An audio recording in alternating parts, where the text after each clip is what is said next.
Name is नवी जान। मैं आज को आपको सिंधी किताब पढ़कर दिखाऊंगा। सबक टेवियूं पोपट बेत।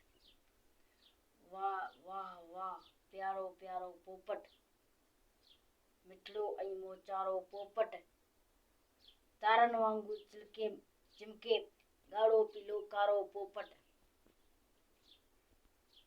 गुलनि खे थो गीत ॿुधाए, मिठड़ियुनि ॿोलियुनि वारो पोपट, सुंदर सुहिणो ऐं मनमोहणो, भूरो भाग भलारो पोपट, दिल थी चाहे मुंह खे ॾे तूं, पंहिंजो रंग उधारो पोपट। ये कंप्लीट हो गया। दूसरा पढ़ते हैं।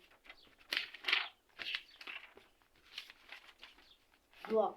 खुदाया या दुआ थो घुरां, सनी वाट ते सदाईं हलां, अबो ऐं अबां सुखियां शल रखां, अगो की न थियां सगो शल रहां, वतन साण मोहबत करियां, पढ़ां ऐं लिखां, हुनर पुण सिखां। ये भाई ये कंप्लीट हो गया। अभी कल तुमको सबको बताऊंगा। अभी ये कंप्लीट हो गया है। चलो ठीक है।